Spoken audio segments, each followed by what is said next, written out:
Well, two pizza teams is something that we've been preaching at Amazon almost from the very beginning, and it's a simple idea. If you want to go fast, go alone. The people who really excel combine gifts, and hard work.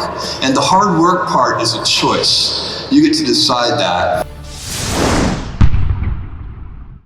Rise and shine, it's Entspresso time. Hey, it's Evan Carmichael, and I am not a morning person, but when you start your day with an inspiring routine that gets you motivated for success, like watching one of these videos, it will change your life.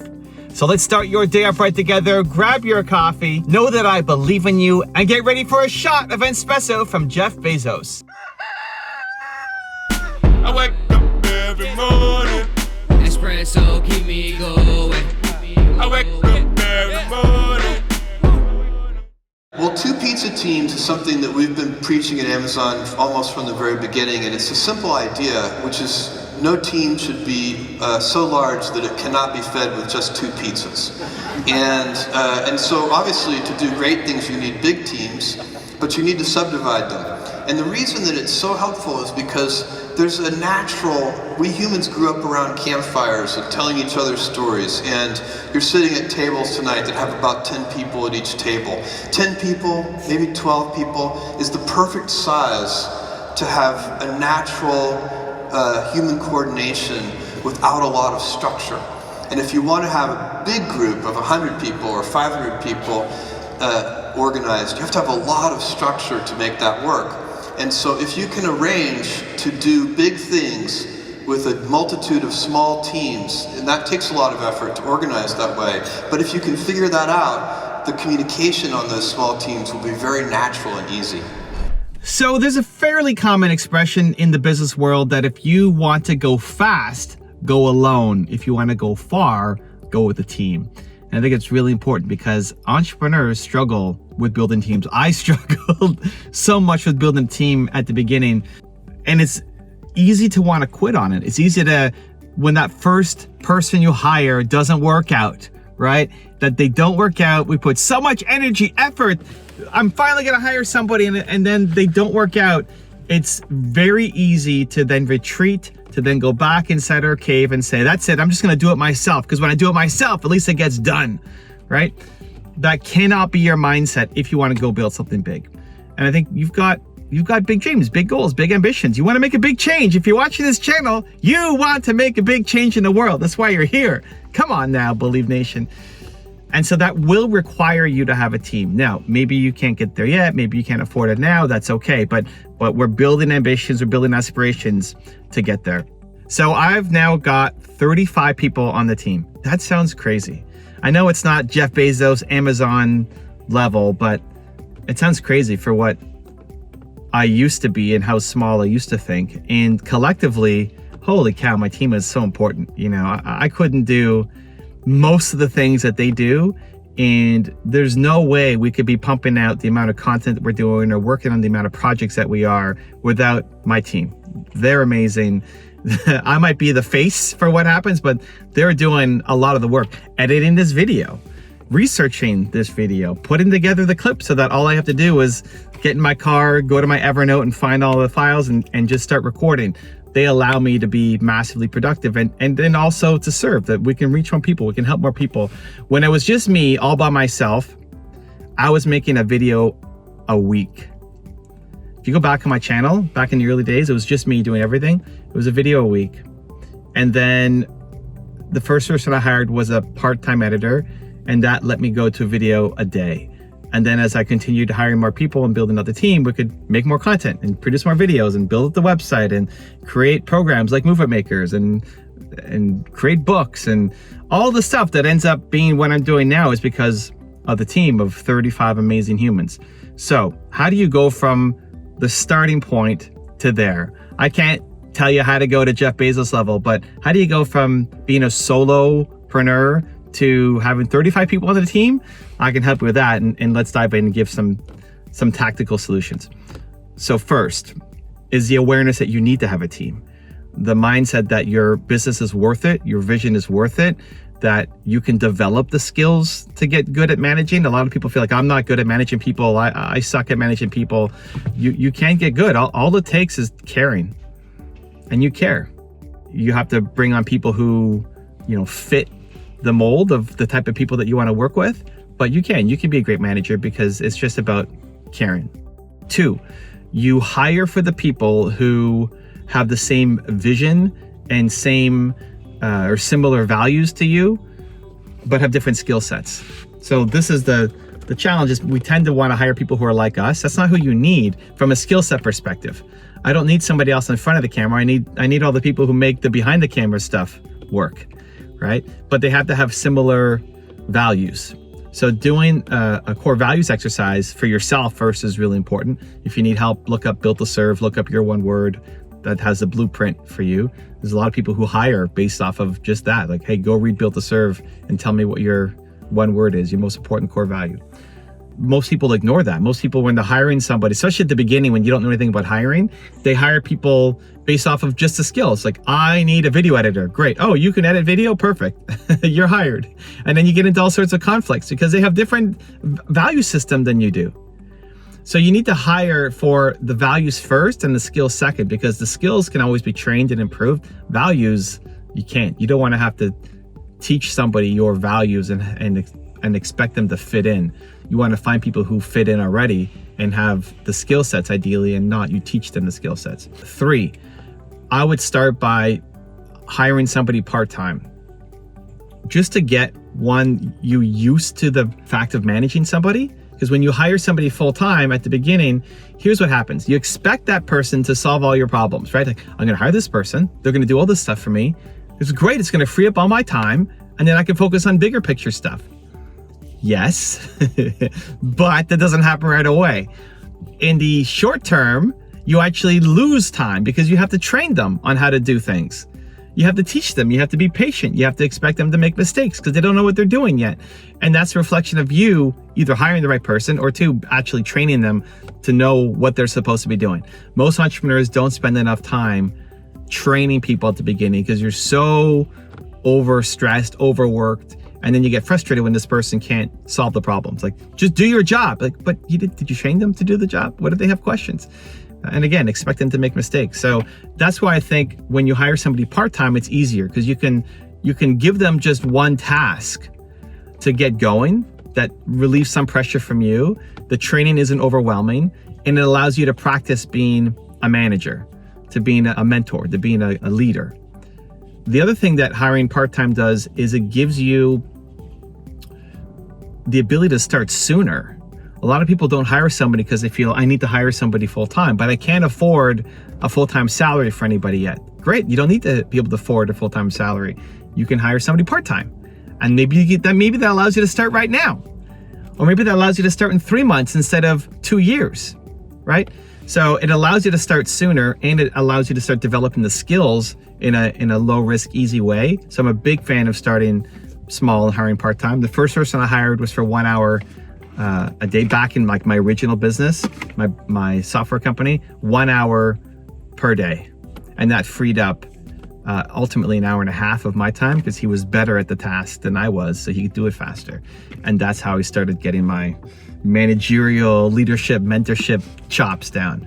4, I would say, is you have to ongoing make time for them. So not just the training up front, but ongoing. What I've now done is every Monday is my mentoring day. So I spend the day mentoring people on my team. My whole day Monday is basically just spent with my team. And I'm on right now Zoom calls with them, one after another, after another, after another, after another, after another. And some people I meet every week, some people I meet every month, some people I meet every quarter, depending on the projects we're working on and how much I need to be involved at the moment. But they're not so much task focused, like, did you do this? Did you do that? Did you do this? It's more mentorship, guidance, helping. A lot of the people on my team, I no longer have line of sight over what they're doing, meaning I don't know what they're doing every single day. I'm not responsible for their projects. I have some people who report directly to me and we're working together and I know what they're doing. But then I have people who report to them, and I don't know if they're doing a good job. I don't know what they're up to. I trust my managers to kind of help me figure that out. So I don't even have line of sight over what they're doing and how good a job they're doing in terms of the day-to-day. But that's not the point of those calls and check-ins. The point is to ask, here's what I always ask. I ask, how many hours are you working for us right now? Is that good for you? Do you want more or do you want less? Always. I ask, what are the responsibilities that you work on right now since the last time we spoke? And what new things have been added since then? Because I always want people to be growing, learning, getting better, improving. The goal, if you're with me, is you have to get better as a human, not just do monkey work, not just like copy paste, do work. Some tasks might be more fun than others, but I want people growing, learning, getting better, improving. So since our last call, what have you worked on or improved or learned? 3, what else do you want to learn? What other ideas do you have, areas that you'd like to get better at? And we always look to see if that's possible. Sometimes it's not. So, I had to let one guy go because he ultimately wanted to have a bake shop. I said, go do your bake shop, dude. Like that, I can't help you. You have to leave to go do that because that's your dream. And you might love working here, but you'll love that more. You have to find a way to go do that because I'm never going to open up a bake shop. Believe cookies. Has a ring to it, but I'm not going to open a bake shop. I got too many other things to do. We got to make videos. I'm working, I'm focused. But for other people, maybe it's learning video editing. Maybe it's learning Photoshop. Maybe it's learning researching, copywriting. Like there's a lot of roles for people to step into that with training they can do it. And a lot of times nobody's ever given them training or bet on them. And so it's important to me that people are learning and growing and improving. And so I'm always asking, what do they want to work on? What other interests do they have?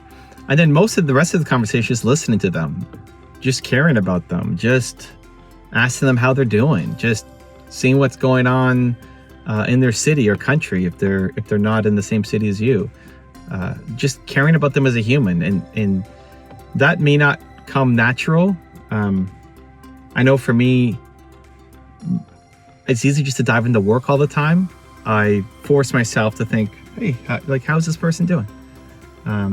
If they're from a different city or country, I'll often look up just quick Google News and see what's going on in their city or country and ask about it and just see how it's affecting them because they may not bring it up. Or if you know personal things, one member on my team, her uncle just passed away. And so, we lit a candle in his honor and took a picture and I sent it to her. And like those little things mean so much. I've never met her uncle, but he was obviously very close to her, and I can't do anything meaningful to help, but just having that person in our thoughts and lighting the candle means a lot. So it's getting to know them as people instead of just workers or monkeys or pieces of a machine. And then the last thing that I would say, and I don't know how, tip number 5, 5 tips to get to 35 people is trying to get people to connect to each other and to connect to you more. So we created a Facebook group where we try to share what people are working on, welcoming new people to the team. If they've shared posts on Facebook, if somebody has a celebration, a birthday, anniversary date, just trying to get people more connected, especially in the virtual world. And then I'm trying to make a commitment to, on Mondays, when I'm meeting people and going and helping and doing the mentorship calls, also spending time to every Monday pick 5 people to send a quick message to. So every Monday, I'll pick 5 people on my team and I'll just send a quick Facebook message to. At least it's a new experiment that I like it and seems to be working. At least makes me feel good and them, but it'll be super quick. It's like, hey, Susan, I was thinking about you this morning. Thank you so much for all the help you're doing on our thumbnails, the testing, the making the graphics look great. Your work is helping people get more inspiring content to change their lives. I know you may not always see the comments and the love, but it's helping and it means a lot to me. And I was just thinking about you today and I hope you have a great week. Something like that. I don't know how long that was, 20 seconds, 30 seconds. Now, Susan doesn't exist on my team. I was just making up a fictitious example, but finding something that you can actually connect to. Why do you like this person? What do you want to thank them for? What are you grateful for? Especially, I think, as you build up a team and you may not be seeing them every day, so they can start to lose the connection. Everybody wants to feel important. Everybody wants to feel valued. And especially you as the leader, the more you can thank people and just recognize them. It's good strategy, but more than that, it just feels good. It's good for you. It's good for them. It's good karma. It leads to happier people. And that, I think, happier people leads to better results for teamwork, but also for the end product that you create for your customers. So those are my 5 or maybe 6 tips to how to get the 35 people and make it happen on your team. But I think above all of that is recognizing that you need to have a team. Ultimately, you need to have a team.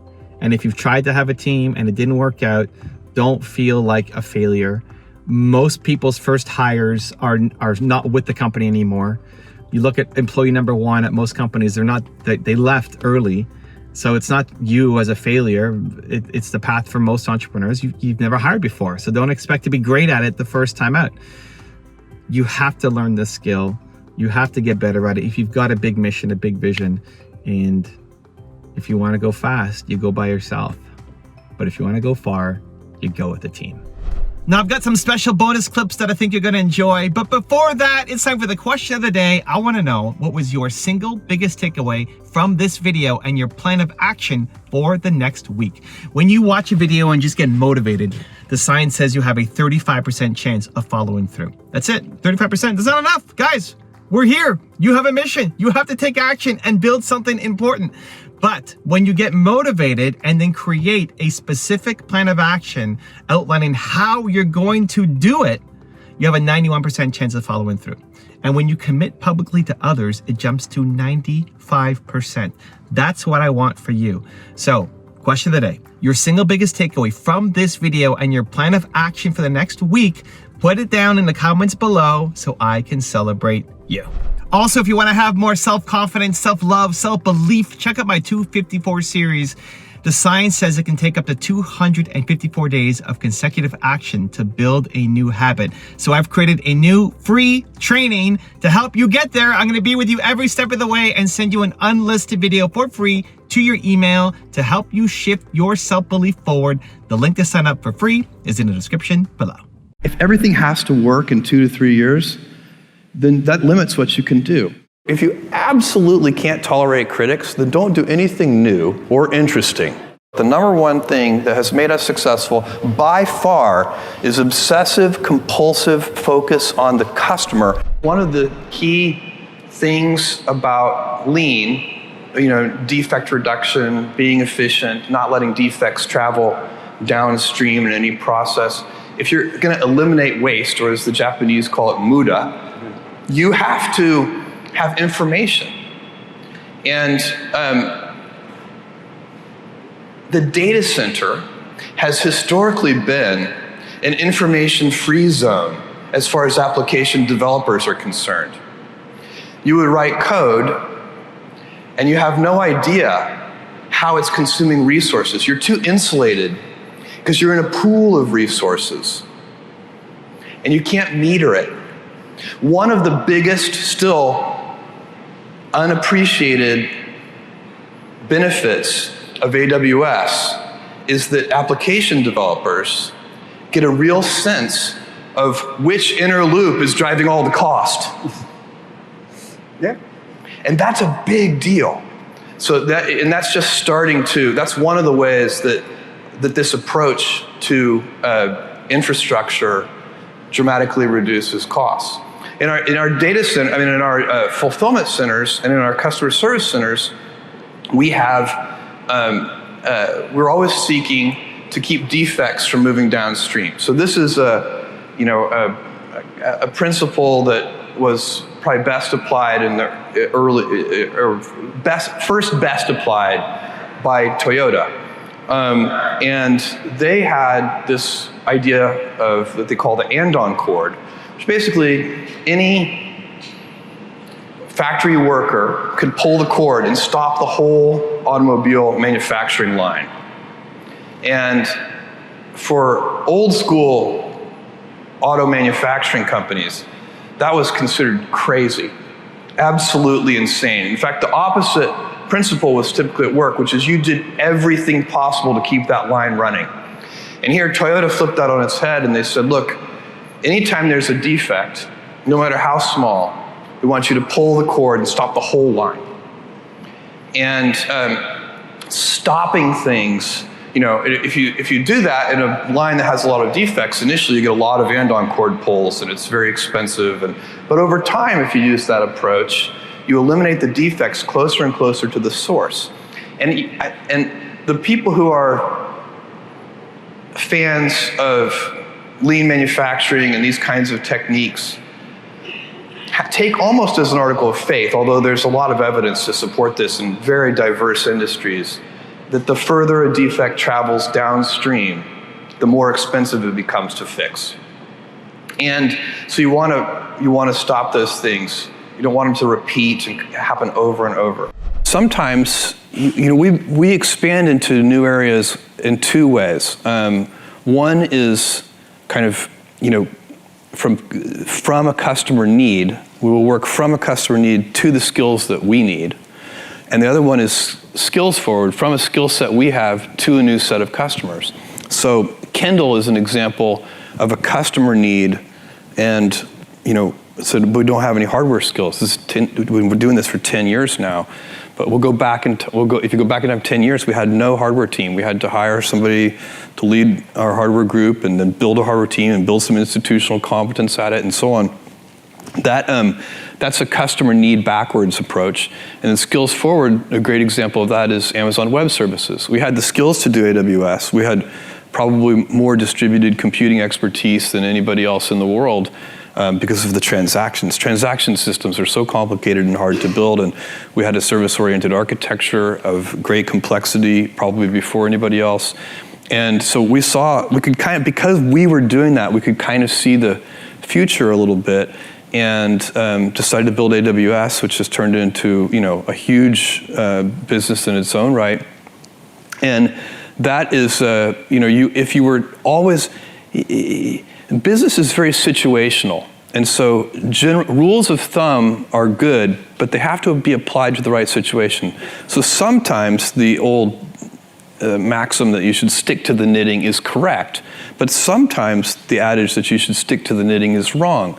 And you know, a senior leader's job is to figure out in which situation are you. There are a few things I think if you want to be an innovative company that you have to do. First of all, I think innovation is a point of view. You have to actually select people that are part of the company who want to innovate and explore. Being a pioneering company and an explorer company isn't for everybody. Some people wake up in the morning and they get their energy, the thing they think about in the shower is they start their annual planning process, or however you want to think about it, with who are the 3 companies that we're going to kill this year. That's the conqueror mentality. And it's a competitor-focused mentality instead of a customer-focused mentality.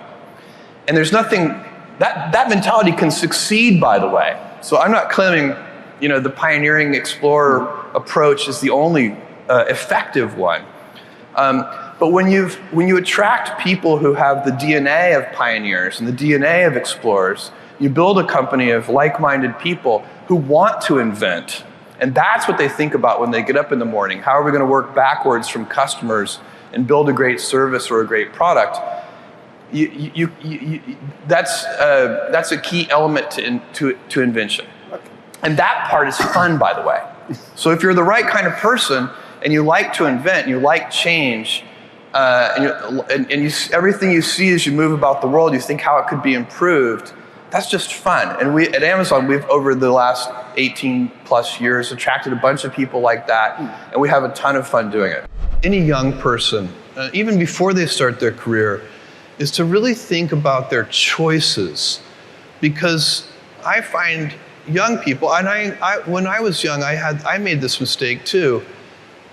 You can get very fixed on your gifts. So everybody has gifts. You know, you have gifts and you have things that you didn't get gifted. Maybe you're extremely beautiful. Maybe you're extremely good at mathematics. There are a lot of things that you can be given.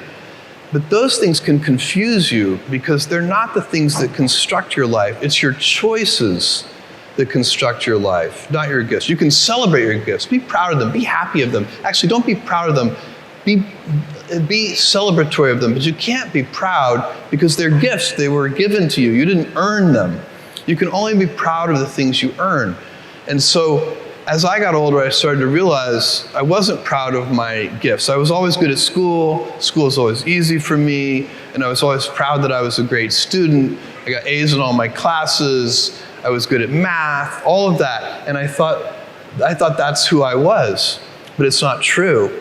Those are the things that are gifts. What was hard for me is deciding to work hard, deciding to use my gifts in certain ways, to challenge myself, to do things that I didn't think I could do, to put myself in uncomfortable situations. I would say to a young person, you can choose a life of ease and comfort, or you can choose a life of service and adventure. Which one of those, when you're 90 years old, are you going to be more proud of? I think this is a golden age of television. So when you look at, TV series today, the really good TV series are, in terms of quality, they're as good as the very best movies have ever been. And you're getting the best storytellers to come do television. You're getting the best actors to now come do television. One of the great storytellers is right here. Thank you for the help. Thank you.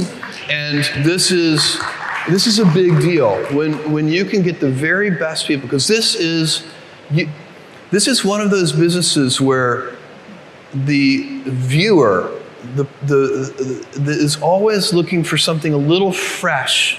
And so you can never find a formula, because as soon as you find a formula, it's not fresh anymore.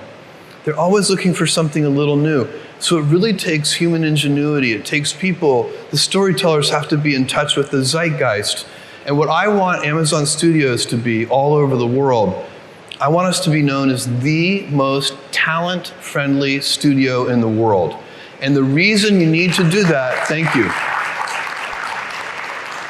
is because at the end of the day, it is the talent that makes those stories. Storytelling is the oldest thing that humans do. We've been doing it for thousands and thousands of years. Long before there was written language, before there was any medium to convey it, people sat around and they told each other stories. And it's how we teach each other things. And we learn from stories. We learn from fiction. We learn from fiction because we get to live an alternate life.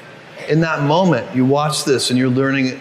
So it can be fun. It can be action, it can be funny, it can be comedy, but the very best things take those elements and teach a little something. There's something in there that you walk away with and you're inspired by it. And it doesn't matter if it's drama, comedy, anything, you're gonna walk away with something.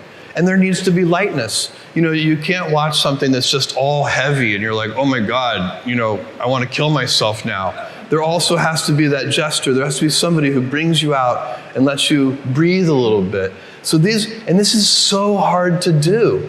That's why there is so many bad movies and so many bad TV shows, because it is one of the hardest things that humans do, is tell riveting, engaging, inspiring stories. But when you get it right, it's a lever that can change the world.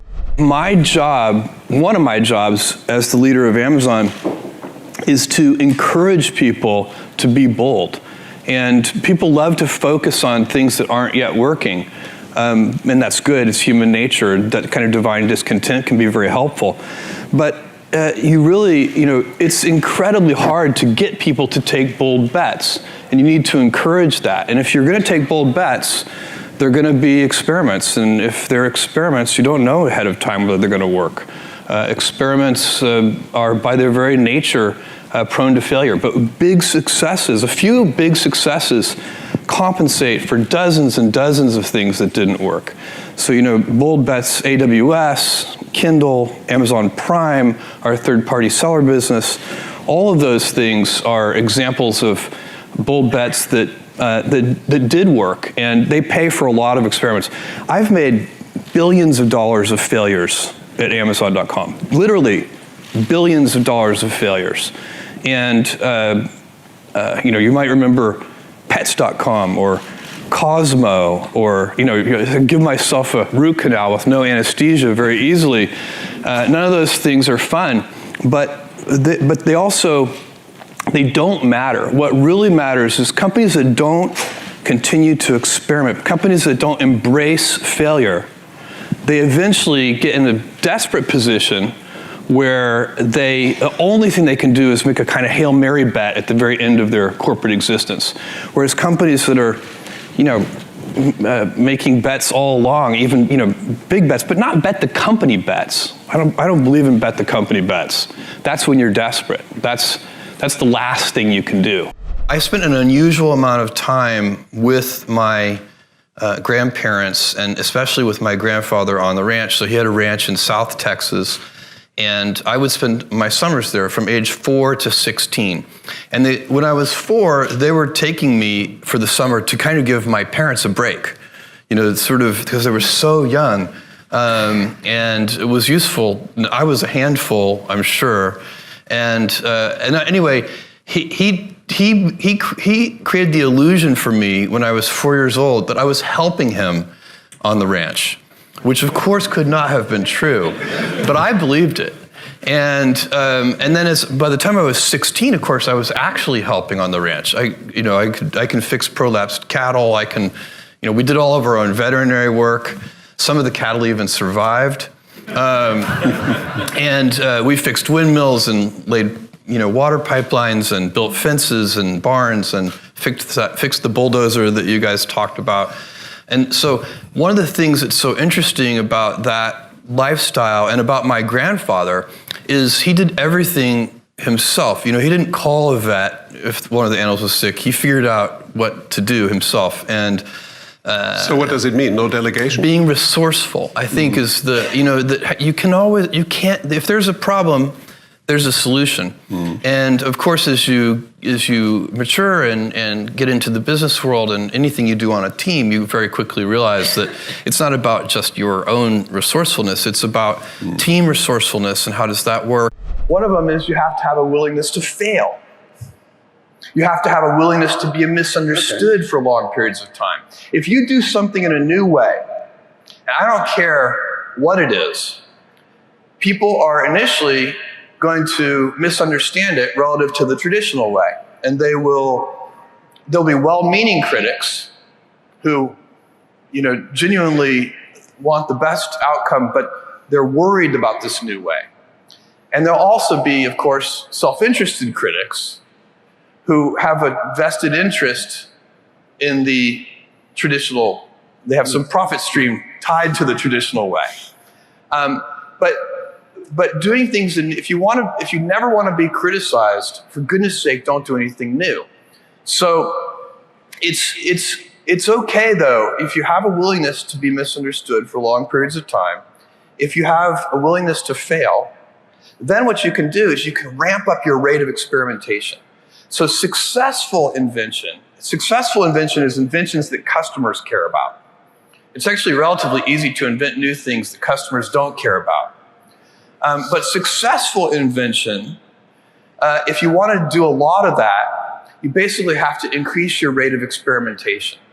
And that you can think of as a process. How do you go about organizing your systems, your people, all of your assets, your own daily life and how you spend time? How do you organize those things to increase your rate of experimentation?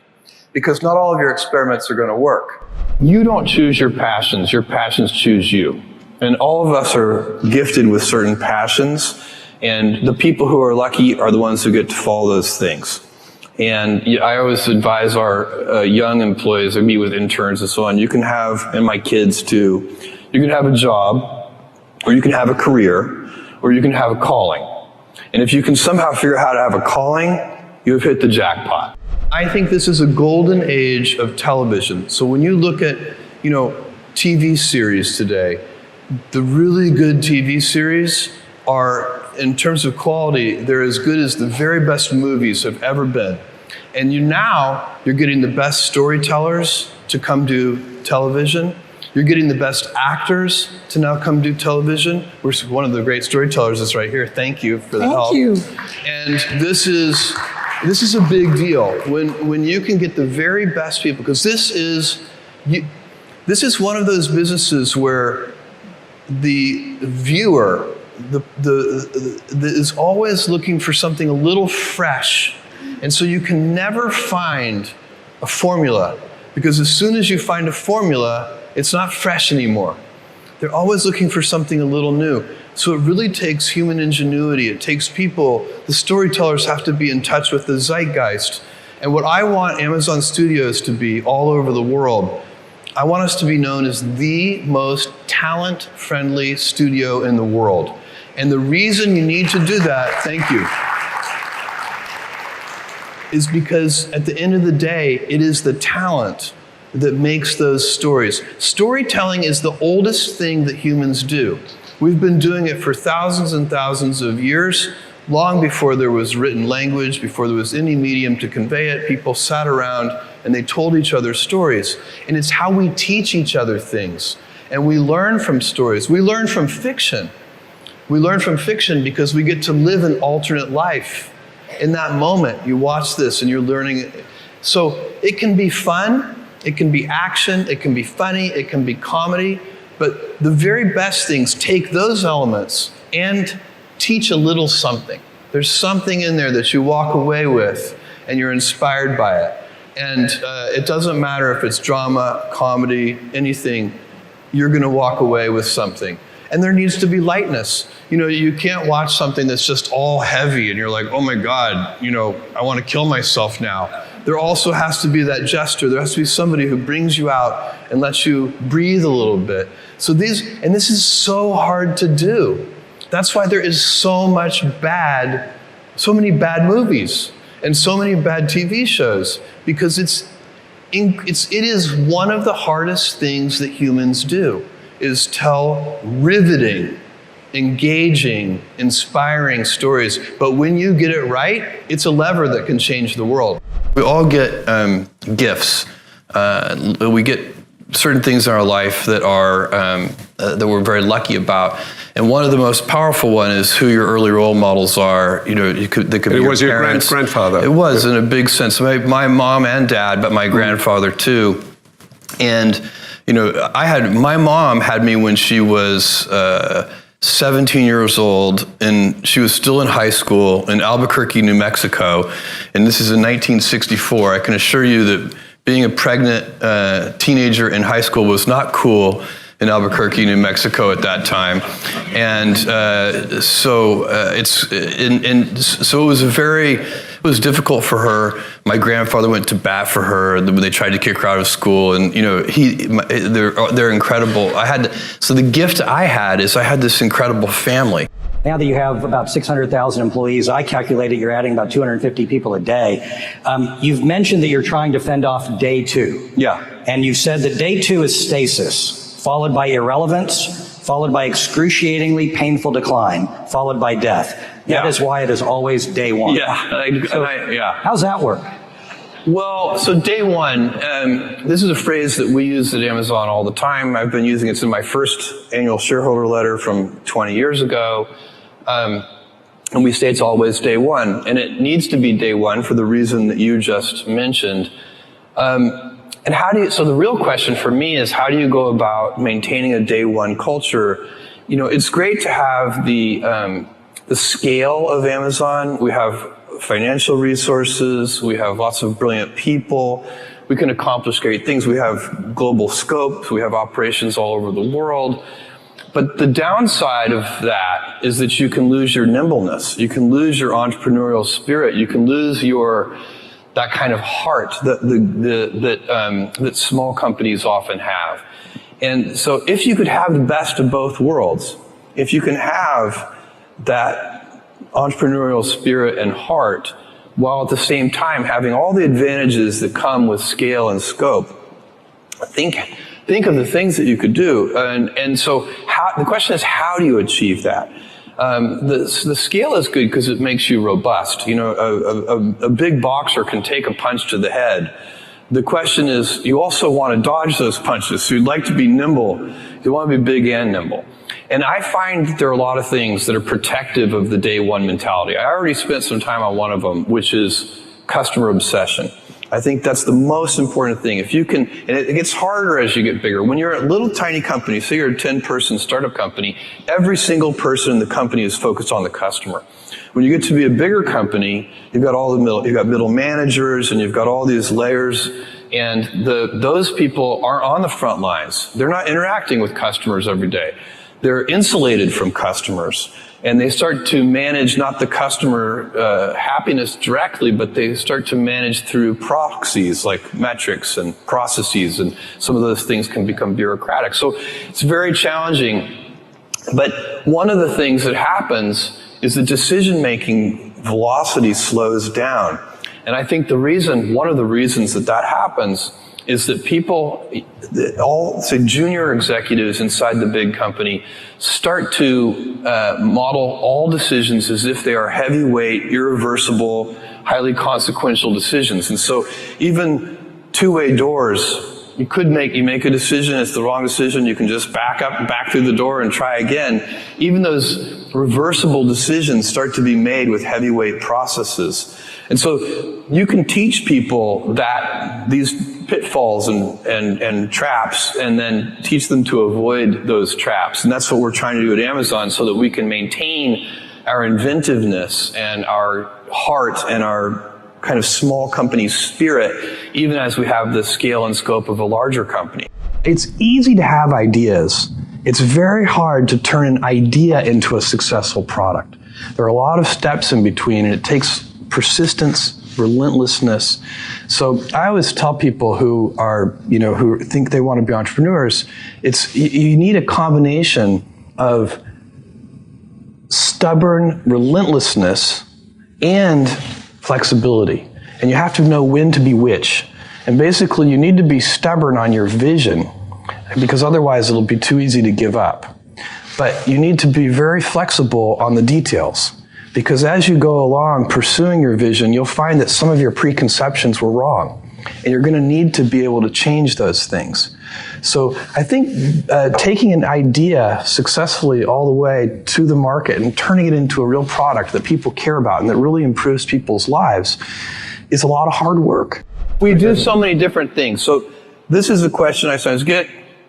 How can you do so many different things? Why don't you stick to the knitting? The kind of traditional advice would be to stay focused and keep the business simple.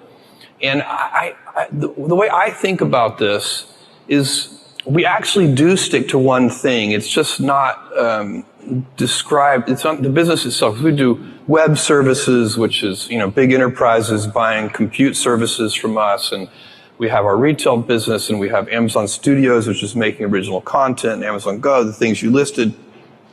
So, but the cultural thread that runs through all these things is the same. We only have a few principles at Amazon, kind of core values that we go back to over and over again. And if you looked at each of the things that we do, you would see those run straight through everything. So the first one, and by far the most important one, is customer obsession.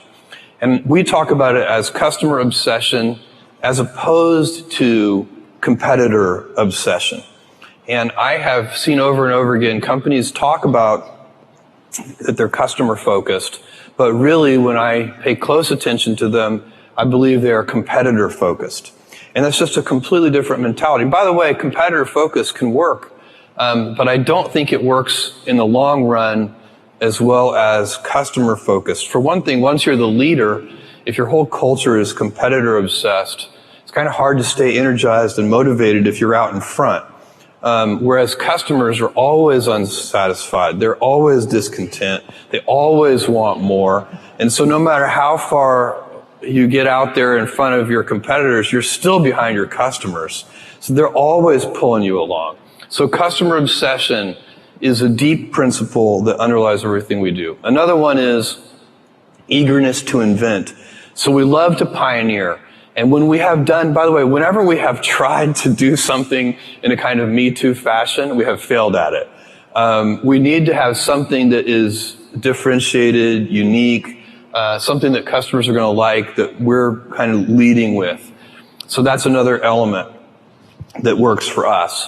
And then another one is long-term thinking. We are willing to take some time and be patient with our business initiatives, and that runs through everything. So a lot of our competitors might have 2 to 3 year kind of time frames, and we might have more of a 5 to 7 year sort of time frame. And then the last one, operational excellence. So literally, how do you have high standards around, identifying defects, fixing defects at the root, all of those kinds of things that lead to what I think also can be in a simpler way, just stated as professionalism, that you want to do things right just for the sake of doing them right. At Amazon, one of the things we try to do is have multiple paths to yes. And so here's a little thought experiment for you. If you are a junior executive at Amazon, and if Amazon did this in the typical kind of corporate hierarchy way, you had an idea. You need to get your boss to greenlight that idea, and then your boss's boss needs to greenlight that idea, and then your boss's boss's boss needs to greenlight that idea. There are probably 5 levels or more before that idea gets the go-ahead. Assume instead that you're an entrepreneur with a startup company idea and you need venture capital. You go to Sand Hill Road and you go to the first venture capitalist and they tell you no. And you go to the second one and they tell you no. Maybe your 20th one tells you yes. You got 19 no's and 1 yes, and you're still good to go. So that venture capital model there's multiple paths to yes. There were 20 people who could give you a yes, and it didn't matter how many gave you a no. So if you want innovative thinking, you have to think about how can we you want a large number of high judgment people empowered to greenlight things. You want multiple paths to yes. And you want a system where, as a junior Air Force officer with a good idea,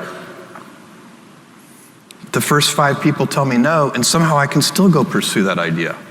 So you got to figure it. That's an organizational challenge that big organizations have to figure out a way to do. And by the way, I get, this happens all the time. I'll say, I don't think that's a good idea, but somebody else will greenlight it. And I'm fine with that, because usually the cost of the experiments is pretty small. Things only get expensive when they work, right? Once something works, you're like, whoa, we need to double down on that. Now, and then the spending can get heavy, and then those become big consequential decisions, and that's where the hierarchy and using the judgment of the most senior people, to me, this really helps. My greatest, I would have such a good feeling if I could be an 80-year-old guy and laying there thinking about my life, if I could say, look, there is now a bunch of entrepreneurs in space because I took my Amazon lottery winnings and built the heavy lifting infrastructure that does take billions of dollars in CapEx to lower the cost of access to space. That's how you get millions of people living and working. And by the way, we need that. For those of you who like to think about the future at all, you can do a simple calculation. We can argue about, what limited resources on Earth and so on and so on. But here's a calculation that you cannot argue with, which is you take current baseline energy usage on Earth, compound it at just a few % a year for just a few hundred years, and you have to cover the entire surface of the Earth in solar cells. So we're going to have to decide, do we want a society of pioneering, invention, expansion, growth, or do we want a society of stasis? And personally, I believe, because the Earth is finite, and if you want a society of stasis, I think it's good. First of all, I don't personally believe that stasis is even compatible with freedom, so I think for me that's a big problem. Second of all, it's going to be dull. Stasis is going to be very dull. You don't want to live in the stasis world. And so, of course, we're going to continue to get more efficient too. We have been. For hundreds of years, we've been getting more productive, more efficient. That trend is going to continue. But even so, we're going to want to use more energy per capita. And also, I don't want a stabilized population. I would love for there to be 1 trillion humans in the solar system. With 1 trillion humans, we would have 1,000 Einsteins and 1,000 Mozarts. It'd be an incredible civilization. Don't you want that dynamism? It'd be so much more interesting. This is for your great-great-great-grandchildren, but what kind of world do you want them to live in? I want them to live in that expansive world that is, learning more about the universe and moving out throughout the solar system. Your stock at one point, I think, went to $100, but then it went down to $6 or something like that. At the peak of the internet bubble, our stock peaked somewhere around $113. Okay. And then after the internet bubble, busted open, our stock went down to $6. It went from 113 to 6 in less than a year. So my annual shareholder that year starts with a one-word sentence, and that one-word sentence is the word ouch. So most of those internet companies of the dot-com era are out of business. Yeah. You survived. What was it that made you to survive, and virtually the rest of them are gone? That whole period is very interesting because the stock is not the company, and the company is not the stock. And so as I watched the stock fall from 113 to 6, I was also watching all of our internal business metrics, number of customers, profit per unit, everything you can imagine, defects, etc. Every single thing about the business was getting better and fast. And so as the stock price was going the wrong way, everything inside the company was going the right way. And we didn't need to go back to the capital markets. We didn't need more money. The only reason, a financial bust like the internet bubble bursting is, makes it really hard to raise money. But, we already had the money we needed. So we just needed to continue to progress. Take pride in your choices, not your gifts. This is something that I think is super important for young people to understand, and for parents to preach to young people. It's really easy for a talented young person to take pride in their gifts. They can say, I'm really athletic, or I'm really smart, or I'm really good at math. And that's fine. You should celebrate your gifts. You should be happy, but you can't be proud of them because they're gifts after all. They were given to you. What you can be proud of is your choices. How did you decide to use your gifts?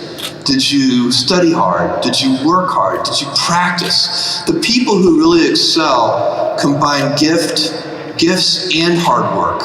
And the hard work part is a choice. You get to decide that. And that is something, when you're looking back on your life, you'll be very proud of. Step. I'm taking my Amazon lottery winnings and I'm converting them into reusable rocket vehicles so that we can lower the cost of access to space. Because right now the price of admission to do interesting things in space is just too high. If I look at what Amazon was able to do 20 years ago, we didn't have to build a transportation network. It already existed. That heavy lifting was in place. We didn't have to build a payment system. That heavy lifting had already been done. It was the credit card system. We didn't have to put a computer at every desk. That had already been done too, mostly for playing games, by the way, and so on. So all the pieces of heavy lifting were already in place 20 years ago. And that's why, with $1 million, I could start this company. Today, and then there are even better examples on the internet over the last 20 years. Facebook started in a dorm room. I guarantee you 2 kids cannot build a giant space company in their dorm room. It's impossible. But I want to create the heavy lifting infrastructure, kind of do the hard part, so that the future generation, 2 kids in a dorm room, will be able to create a giant space company. By the way, getting it wrong isn't that bad. That's the other thing. When we make mistakes, and we've made doozies like the Fire Phone and many other things that just didn't work out, we don't have enough time for me to list all of our failed experiments, but the big winners pay for thousands of failed experiments. So you try something like Prime, and it was very expensive at the beginning. It cost us a lot of money, because what happens when you offer a free all-you-can-eat buffet? Who shows up to the buffet first? The heavy eaters. It's scary. It's like, oh my God, did I really say as many prawns as you can eat? Oh. And And so that is what happened. But surely we could see the trend lines. We could see that, you know, all kinds of customers were coming and they appreciated that service. There are a lot of things that are a waste of time. You know, when you think about your life, I think I often tell people that I work with, if you can get, because people have very high standards for how they want their work life to be. And I said, look, if you can get your work life to be where you enjoy half of it, that is amazing, because very few people ever achieve that. Because the truth is, everything comes with overhead. That's reality. Everything comes with pieces that you don't like. You could be a Supreme Court justice and there's still going to be pieces of your job you don't like.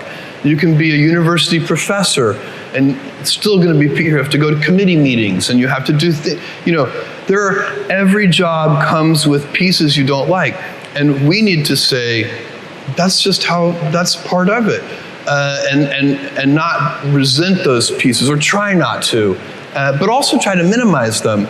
I tell senior executives, you should have the least stress. You know, there's this weird, I think, false idea that CEOs, I'm a CEO, there's this false idea that CEOs are under the most stress.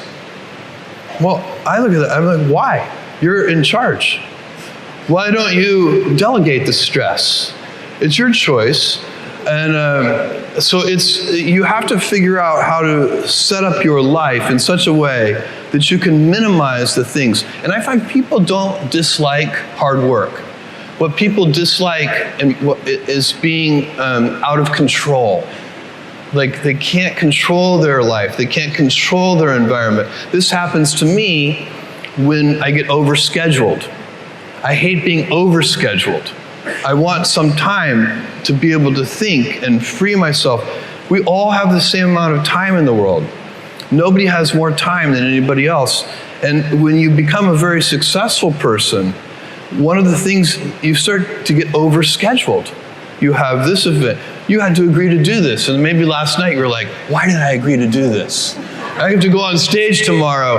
I wish I were really with my family. And, you know, or I hope maybe not this case. Let's say that you like this one. But in general, that kind of thing happens. And so you have to guard your time and try to stay a little bit flexible. So that's, for me, it's not a waste of time, but I like to have some freedom of movement rather than having every minute of every day scheduled. When I started Amazon, it was 25 years ago. I started Amazon in 1994. When I went to seek investors, the first question I had to answer is, what is the internet? None of my investors had ever heard of the internet. And the idea that I had in mind was to build a bookstore. I realized that we could build a store which would have every book ever printed in any language, in print or out of print. And we could do that online. It would be impossible in a physical store. And that was the founding idea of Amazon. But did I expect what would happen today? No. You know, we started, I've been at Amazon when it was one person, me, when it was 10 people, when it was 100 people, when it was 1,000 people. And today, when it's, you know, more than 700,000 people and approaching 70,000 people just here in India. So no, I did not predict that. And actually, I think if anybody had predicted that, they would have needed to be immediately institutionalized in a mental facility because it's not a normal thing to have happen. My dream when I started Amazon was that one day we might be able to afford a forklift. So it's been a very fun journey for me. And by the way, I still tap dance into work. I'm having so much fun. The most influential people in my life were my grandparents. And my mother had me when she was 17 years old. She raised me with my grandparents' help. And she was still in high school when she had me. That was not cool in Albuquerque, New Mexico in 1964. But she did an incredible job. But I was lucky because I had not just her, but she married my father when I was about 4 years old. He has been a huge influence in my life. But my grandmother and grandfather were like second set of parents for me. And you learn different things from them because they're at a different stage of life and they know different things, they're calm about certain things. It was a huge gift to me. My grandfather had a ranch in Texas, and I spent all my summers there from like age 4 to 16, and he was the most self-reliant person. He did all of his own veterinary work, all the things, I mean, and to observe him solve problems and figure out how to do things with no tools and no resources and, you know, very small amounts of money, it was a huge education from an early age. So we were very lucky. One of the things that I know people who have, they don't have great family situations, and sometimes they break that cycle, and they are the ones who pull out of it. Those people are the ones I reserve my highest admiration for. We're very interested in physical stores, and I've been asked for years, we ever open physical stores? Literally 20 years I've been asked the question, and I always say yes, but only when we have a differentiated offering, something that's not me too. Because that space, physical stores, is so well served. If we offer a Me Too product offering, it's not going to work. And it's also just, we're not very good at that. Whenever we've tried dabbling in something that's a Me Too service, we tend to get beaten. It doesn't work. Our culture is much better at pioneering and inventing, and so we have to have something that's different. And that's what Amazon Go is. It's completely different. The Amazon bookstore, completely different. And we have ideas about how to merge Prime and Whole Foods to make that. Those are still rolling out. You haven't seen them yet. But to use Amazon Prime to make Whole Foods a very differentiated experience. And so what we're going to be able to do is take some of our resources, some of our technological know-how, and expand the Whole Foods mission. They have a great mission, which is to bring nourishing food to everybody, organic, nourishing food to everybody. And but you know, we have a lot to bring to that table in terms of resources, but also in terms of operational excellence and in terms of technology know-how. By the way, changing your mind a lot is so important. You should never let anybody trap you with anything you've said in the past, because that is just a, you know, life is complicated, the world is complicated, and sometimes you get new data, and when you get new data, you should change your mind. By the way, sometimes you don't get new data, and you just reanalyze the situation, and you realize it's more complicated than you initially thought it was, and you change your mind. This is something, you know, it's frustrating to watch, and I will not get into politics here tonight, but it's frustrating to watch politicians because they're almost not allowed to change their mind. As soon as they change their mind, they get accused of being flip-floppers. When reality is, anybody who doesn't change their mind a lot is dramatically underestimating the complexity of the world that we live in. I've been following this Ice Bucket Challenge, and I find it totally amazing. It's really for a great cause, ALS, otherwise known as Lou Gehrig's disease. I read that that this challenge has now raised over $4.4 million. And the creators of it are really ingenious, and they deserve a lot of credit. So anyway, I decided, yeah, of course I'm going to accept Satya's challenge. But then the question is, who am I going to challenge? It's a very important question, and not one to be taken lightly. So I started asking friends, colleagues, anybody I ran into for suggestions yesterday. And I started to get a lot of really good suggestions. In fact, one of the first suggestions I thought, okay, we are done. This is it. It does not get better than this. Go ahead, put it up there. Obviously, Edward Snowden. It's so obvious. But then I started thinking, but wait, you know, if he takes the Ice Bucket Challenge, it'll just leak. So we had to keep thinking. We went back to the drawing board, and I was talking to people, and they said, you know, anybody, you got to think bigger. Got to think bigger, Jeff. And I said, all right, well, what do you have in mind? And they suggested what also, I think, in retrospect, kind of obvious. the Queen and the Pope. So I got pretty excited about that.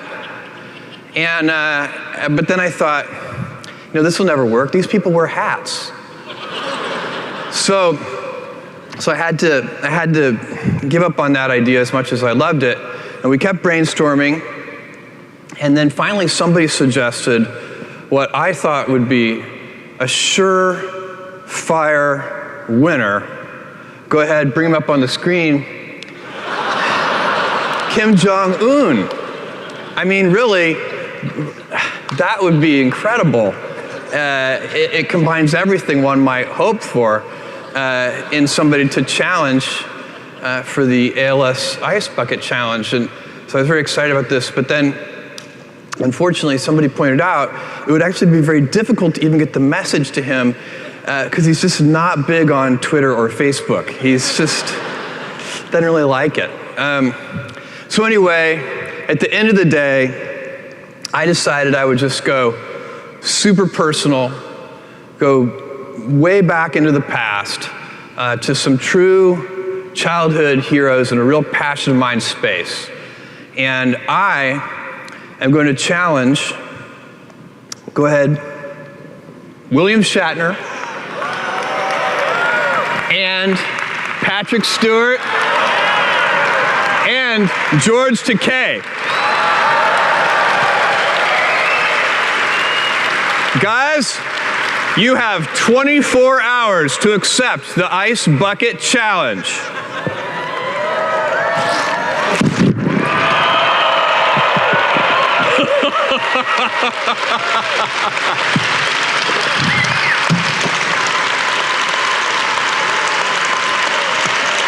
Thank you, and I'll see you next time. If you want another amazing Jeff Bezos video, check it out right there next to me. I think you'll love it. Continue to believe, and I'll see you there. Those people are the ones I reserve my highest admiration for. Violent success is the fastest hack to success. Everybody has somebody